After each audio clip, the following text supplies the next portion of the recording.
আতিপাতি নেতা কোনো সময় আলাদা আলাদাভাবে, কোনো সময় সম্মিলিতভাবে তারা জাতীয় পার্টির কবর রচনা করার ঘোষণা দিয়েছিলেন।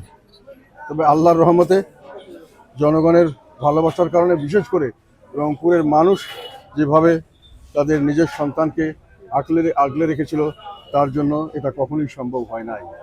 এবং ঈশ্বর সাহেব পরপর দুইবার এই রংপুরের থেকে জেলখানার ভিতর থেকে প্রথমবার রংপুরের 5টি সিটে, পরে রংপুর সহ অন্যান্য জায়গার 5টি সিটে এখান থেকে জয়লাভ করেছিলেন। এবং এই যে রংপুরের মানুষ তাদের বুক দিয়ে জাতীয় পার্টিকে ধারণ করেছিল, রক্ষা করেছিল, সেই কারণে জাতীয় পার্টির আবার পুনর্জাগরণ হয়েছে। বারেবারেই জাতীয় পার্টিকে ধ্বংস করার চেষ্টা করা হয়েছে, আবার জাতীয় পার্টি নতুন উদ্যমে সারা দেশে ছড়িয়ে পড়েছে। এখন পর্যন্ত কেউ জাতীয় পার্টিকে সেভাবে দমন করতে পারে নাই। অনেক ধমক, অনেক হুমকি, অনেক কিছু দেওয়া হয়েছে। জুলুম, ষড়যন্ত্র চলছে, চলবে, এটা আমরা জানি। ভালো কাজ করতে গেলে বাধা আসবেই, আমরা সেই বাধা অতিক্রম করেই এগিয়ে যাচ্ছি।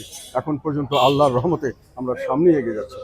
আমাদের উপর বলতে গেলে যে আমাদের উপর যারা জুলুম করেছেন, এই জুলুমবাজরা, যেটা আমি আল্লাহর যে কথাটা আমরা বিশ্বাস করি যে আল্লাহ ছাড় দেন তবে ছেড়ে দেন না, শেষ পর্যন্ত এই জুলুমবাজদের সকলেরই পরিণতি খুব একটা ভালো হয়নি। আমরা কিন্তু আছি, থাকবো, এবং ভবিষ্যৎ প্রজন্মের কাছে আমরা সবসময় শ্রদ্ধেয় এবং ভালোবাসার বস্তুই থাকবো ইনশাআল্লাহ। তাদের এই বক্তব্যের প্রতিবাদে আপনার কি বক্তব্য, কোনো আপনারা কর্মসূচি দেবেন কিনা এই ধরনের যে তারা বক্তব্য দিচ্ছে?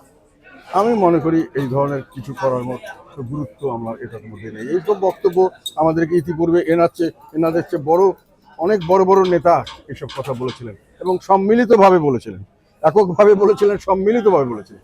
তারপরেও কিন্তু জাতীয় পার্টি যেখানে আছে সেখানেই আছে, এবং জাতীয় পার্টি সবসময় আমাদের দেশের রাজনীতিতে একটা গুরুত্বপূর্ণ নিয়ামক শক্তি হিসাবে সবসময় ছিল, এখনো আছে। ক্ষমতায় আমরা যেতে পারি নাই, কিন্তু আমাদেরকে বাদ দিয়ে আবার কেউ ক্ষমতায় যেতে পারেনি।